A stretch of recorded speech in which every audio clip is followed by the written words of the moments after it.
Get Sleepy, where we listen, we relax, and we get sleepy. As always, I'm your host, Thomas the First. Hope this new week is off to a good start for you. Tonight's story will be read by Simon and was written by Joe. It's the first in a two-part series about a charming family who have a unique perspective on life. The Pocket family are so minuscule in size that they live unnoticed by the humans whose home they occupy. To the Pockets, an ordinary object like a television seems as enormous as a mountain. Very soon we'll join this charming family looking on as they navigate a world much larger than they are. So let's get comfortably settled and ready to hear our story. You may already be lying in a position that feels just right for you, but if you need to make any adjustments, there's no harm in doing. So when you're ready, bring your attention to the flow of your breath in and out of the body, that natural and familiar rhythm that we can count on as our gateway to peace and calm. Just notice the air as it enters the nostrils, feeling that very subtle sensation of coolness on its way in, and then sense the warmth of the air as it flows back out with a gentle music. Release, try to breathe in deeply and just hold that nourishing breath at your heart center for a couple of seconds, then release it back out warm and music. Soothing as you inhale and briefly hold the breath at your heart. Once more, just imagine that air warming within you and bringing comfort to your heart as you release it. Any burdens or trouble can flow out and melt. Music away, because our breathing is such a natural process. It's easy to take each inhale and exhale for granted, but it's the natural inherent process of the breath which also makes it the simplest medicine for our bodies and the easiest gateway to peace and calm. So continue to breathe deeply, holding the peace as it warms your heart, then letting go of anything disruptive as you exhale. There's nothing else you have to do now. Simply remain aware of your breathing as you relax more. And music more while you do. We can begin tonight's story. I'll make way for Simon, as now it's time to meet the Pockets. The Pocket family are sound asleep on the kitchen windowsill. They're hidden behind boxes piled high on the counters. They've made themselves very comfortable here among the cloths and cleaning products. Mr. and Mrs. Pocket, known affectionately as Ma and P, lie side by side. They're tucked within the folds of a dusting cloth. Ma is snoring, and every time she exhales, the yellow fabric rises in the air next to her. P sleeps deeply, an expression of peace and contentment on his face. Nearby, the Pocket children sleep just as soundly. Both Matilda and Joe have made their beds within the wisps of a feather duster. It's so large and fluffy that it's like sleeping on a cloud. Of course, the family don't usually sleep on the kitchen windowsill among cloths and cleaning supplies. For years they slept in their own secret bedrooms, hidden in an old tissue box at the back of a kitchen cupboard. There they lived in blissful solitude for many years. They rarely ever glimpsed the elderly couple who owned the place, or indeed any humans at all. But last month the moving van arrived. Every cupboard was cleared out, including theirs, as the elderly couple packed everything into cardboard boxes. All of a sudden the Pocket family had lost their old home, but they weren't too worried. They saw it as an opportunity for adventure and exploration and an exciting new chapter in their family story. First, they decided there should be a temporary move to the kitchen windowsill while the new human family settled in. It was P who chose the windowsill. He thought it might be useful to sleep beside the window and be woken by natural daylight in the morning. This way they would all be awake early, long before the humans. They have the house to themselves. For a few hours they could talk and eat freely and even wash in the kitchen sink. It would also give them time to move into one of their countless tiny hideouts before the humans were up and about. And that's exactly what the Pockets have been doing over the past month. They've been observing the new homeowners from behind boxes underneath furniture and through cracks in the skirting board like the previous residents. These new humans are a family of two. They're called the Grangers. There's a mom in her early 30s and daughter, the Grangers, have many friends, kind people, who have spent the last month helping to move furniture, paint walls, and unpack various new objects around the music house. According to Matilda Pocket, this is proof that the Grangers are nice people. They must be nice to have so many friends willing to help them out. The rest of the Pocket family agrees. They've overheard conversations between the mother and daughter. The Grangers seem to be some of the most kind and gentle humans that the Pockets have ever encountered. At bedtime, the mother sits at the edge of her daughter's bed reading stories until the girl falls asleep. Then the mother tucks her into the bed sheets, kisses her forehead, and tiptoes softly out of the room. The Pocket children are often a secret audience for these bedtime stories. Matilda and Joe sit comfortably on a nearby shelf, resting against the books. They love to listen to these soothing tales. Then back on the kitchen windowsill, they climb into the cloud-like feather duster and fall asleep. Although the Pockets didn't plan their stay on the window, it actually worked out rather well for them in many ways. The last month has felt like an extended family holiday. The windowsill is the ideal vacation spot. They've dined like royalty on takeaways left on the kitchen counter, and they've enjoyed access to a constant supply of fresh water from the taps. Music. Their bedding may be unconventional, but it's as soft and comfortable as the sheets in any five-star hotel. And P have grown particularly fond of their velvety dusting cloth with its scents of lemon and lavender, but they all agree that the best thing about their new home on the windowsill is the reason past suggested it in the first place. They love the sheer beauty of the light radiating through the window. It's particularly beautiful now at dawn as the sun begins to rise and soft light disperses through the glass. It casts a golden sheen across the family's sleepy faces, warming their skin with its gentle touch across the sill. Each member of the family begins to stir. They shuffle in their bedding and stretch their arms and legs. Joe is the first to get up. He's the tallest of the bunch. Joe yawns happily, stretching his arms above his head. Then he reaches down towards his toes, feeling the stretch through his back and legs. Finally, he sits down cross-legged to admire the sunrise through the kitchen window. It's the kind of moment that anyone would appreciate, watching the sun rising through a clear blue sky.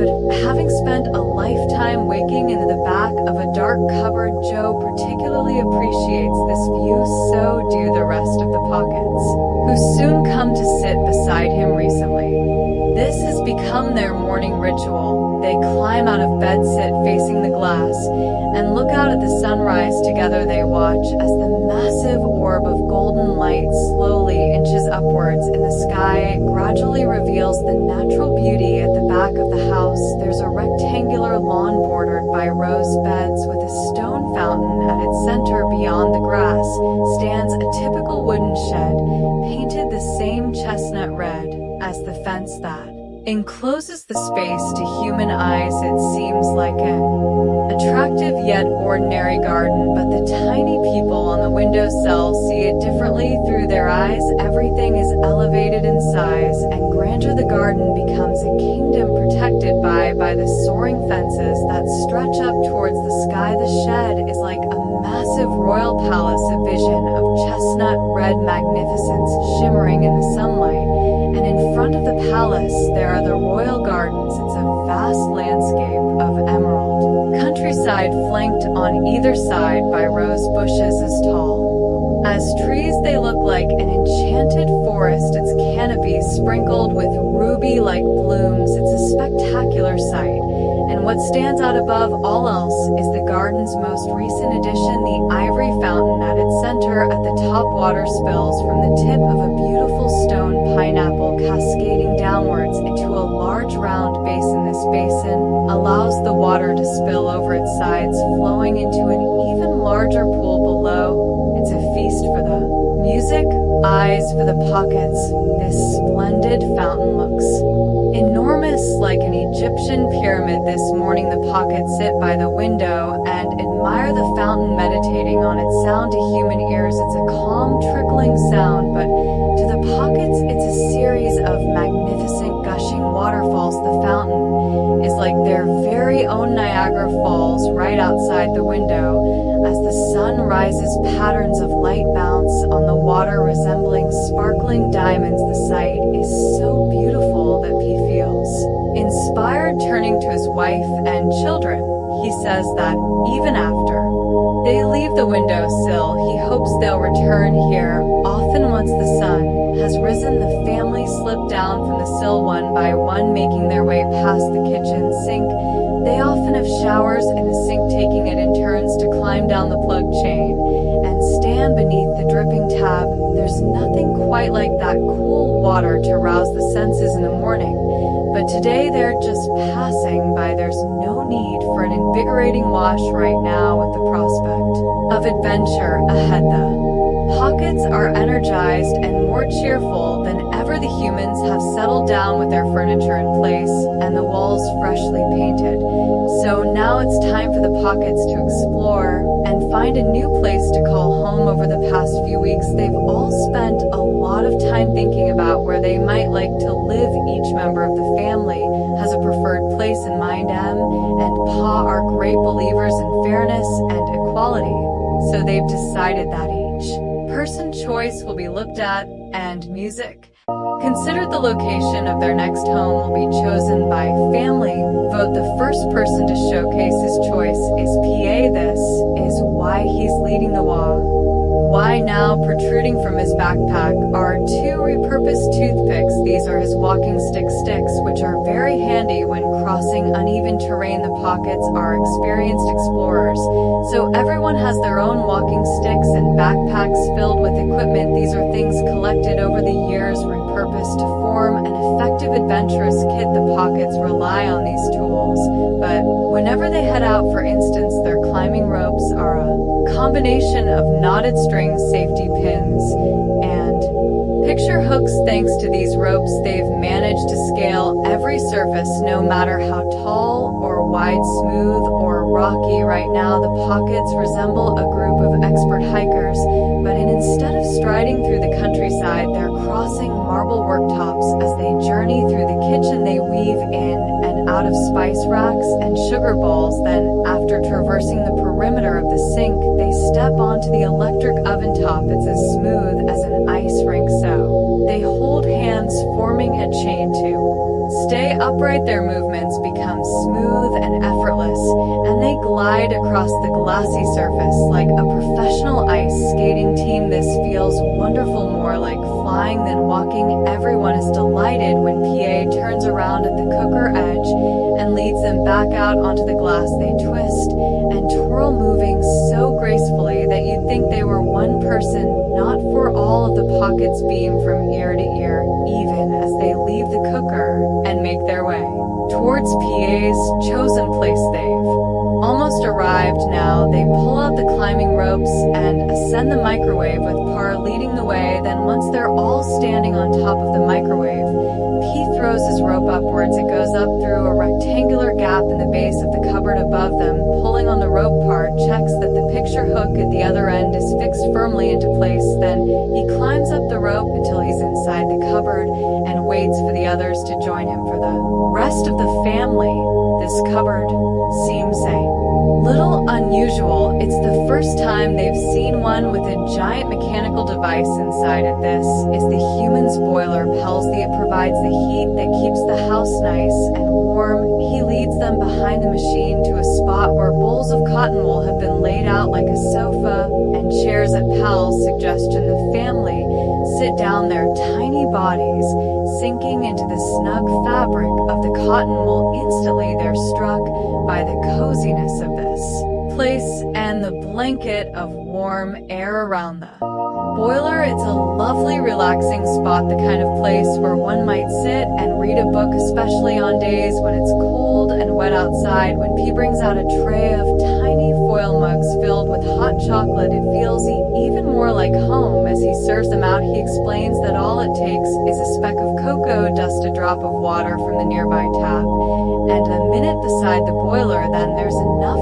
hot chocolate for the whole family. The pockets are impressed. The hot chocolate tastes so utterly delicious. It's creamy and milky cookie combining the flavors of luxurious dark chocolate with a hint of sweet mint, and they're excited about the place too, picturing what it might become once decorated and furnished. They imagine nights full of chit-chat and comfort, and this luxurious hot cocoa, and in the morning they can climb down into the kitchen, making a beeline for the windowsill, and its spectacular view. How wonderful it would be sitting together every morning to admire the beauty of the waking world. The whole family are enthralled by this warm and cozy space, but once the cups are empty, they're ready to journey on. Ma leads a group. Now she throws the climbing rope downwards, catching the hook on the leg of a kitchen chair using a toothpick.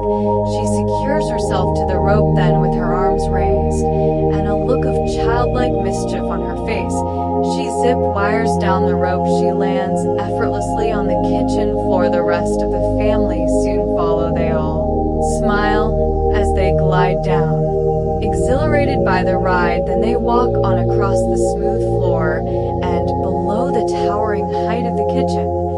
Music tables. Soon they arrive at a huge wooden sideboard. This is a new piece of furniture bought by the Grangers. It's a beautiful light pine that perfectly matches the table and chairs beside it. The sideboard adds a much-needed touch of brightness to the room below. There are 3 cupboards, their doors panned with frosted glass. Ma explains that the middle cupboard is their destination. Then she plants her toothpick down into the floor and vaults forward through the air, disappearing through a gap in the cupboard door. The other pockets follow her lead until the entire family are standing. Music inside, led by Ma, they weave their way around mountains of fine bone china. Their rep place PL bowls, teacups, and sauces. Some are so smooth and delicate that they're surely reserved for special occasions only, and some of the plates are decorated with hand-painted artwork of such beauty that Ma thinks they belong in a museum or gallery. Other items are plain in design, like the mounds of teacups there.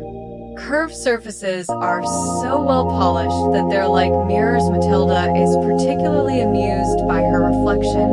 She's also surprised by how much she looks like a real explorer. Seeing herself like this, she feels quite proud both of herself and her family. Matilda also feels a little braver than she felt before. Although she's the youngest and smallest in the family, she feels she can stand and walk a bit taller now with the confidence of it. Intrepid adventurer, this moment is just one of many happy surprises for Matilda as she turns a corner COR and reaches the back of the shelf. A table comes into view. Ma has prepared everything. The table itself is made from a single bottle top, and on its surface sits a giant loop of cereal.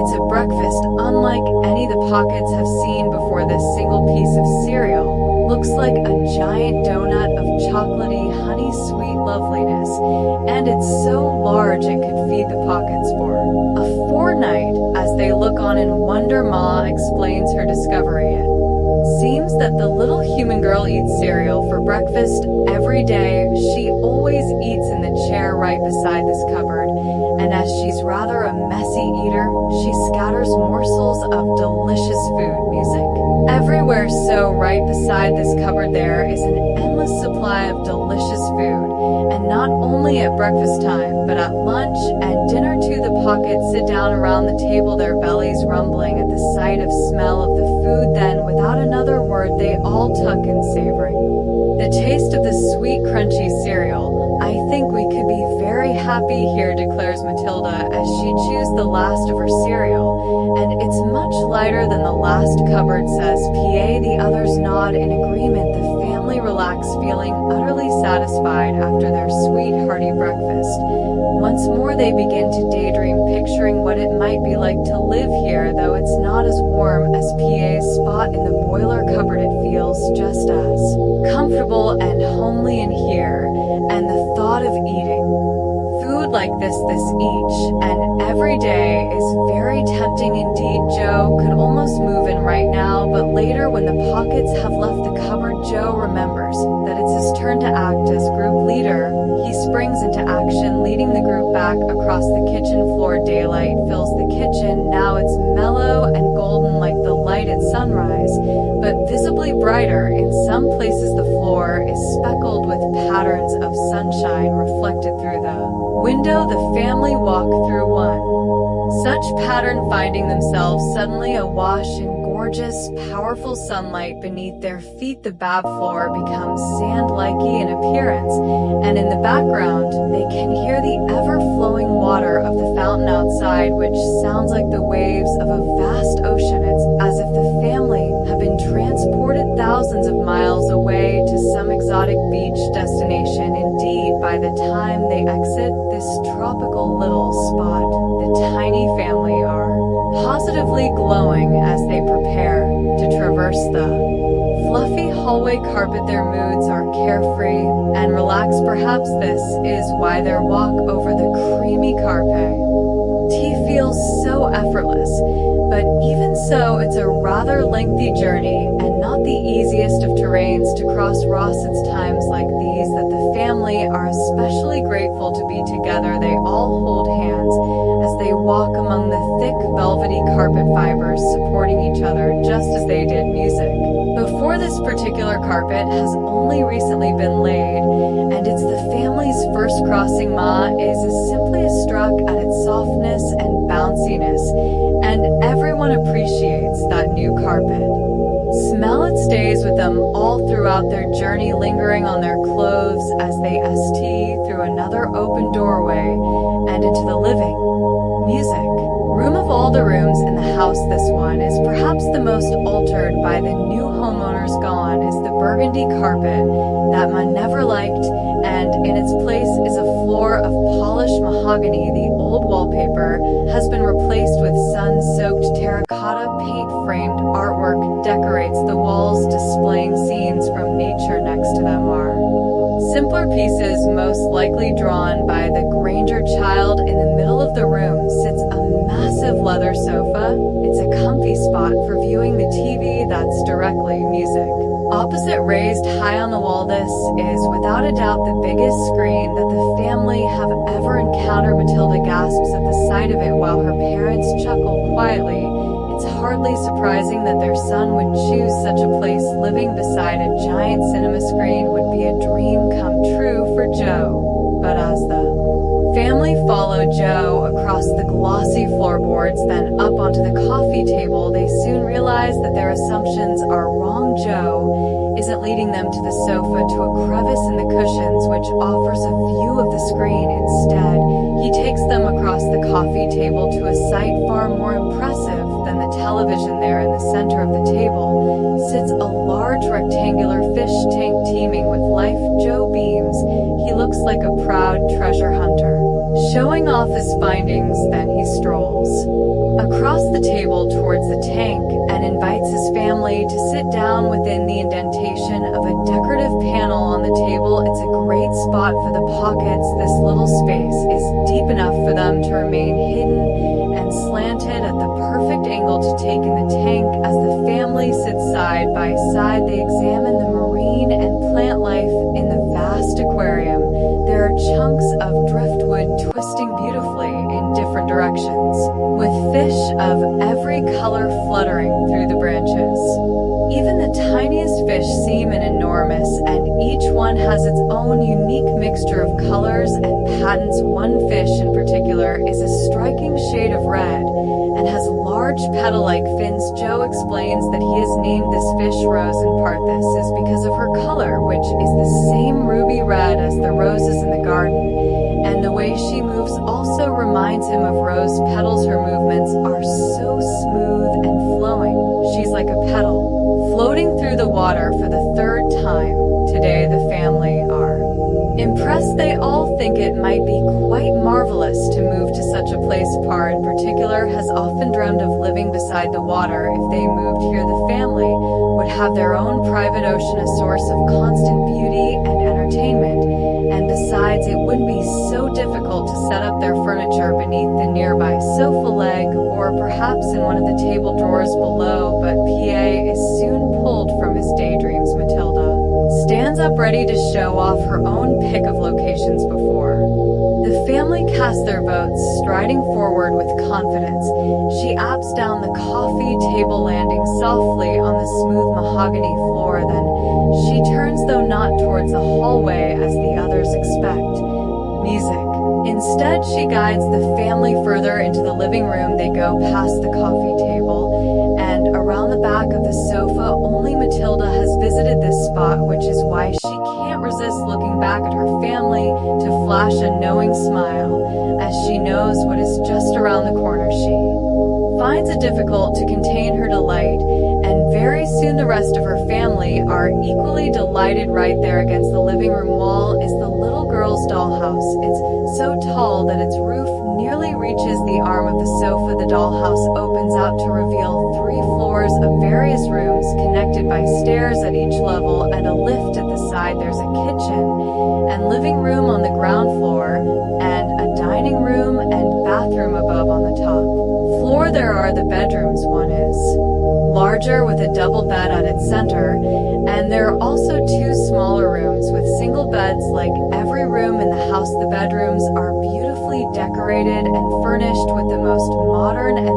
stylish pieces. For some time the Pockets stand here in silence, taking in the sight of this wonderful mansion. Like the other places they've seen in their travels, today it feels like home, but this place actually looks like home too. There's no longer any need to imagine furniture and decor, because it already looks better than anything they could have planned. It's a dream come true to each and every one of music them, so it's no surprise that Matilda's pick wins the vote. The Pockets decide on the dollhouse even before Matilda points out the tiny remote-controlled car parked beside the house. They can use this to travel everywhere, revisiting the places they've seen today, as well as plenty of new destinations. Whenever the mood strikes, they might visit the fish tank or the fountain, or stop to sunbathe on the kitchen floor. They can fill the car boot with Cyril Loop's cocoa and various other delicacies before returning home to their very own dining room. And when it's time to go to sleep, Matilda and Joe can climb into their very own beds. Here they'll listen to a soothing bedtime story read by their parents. And then when Matilda and Joe are fast asleep, Mar and Paul tiptoe out of the room, leaving the children to dream of new adventures.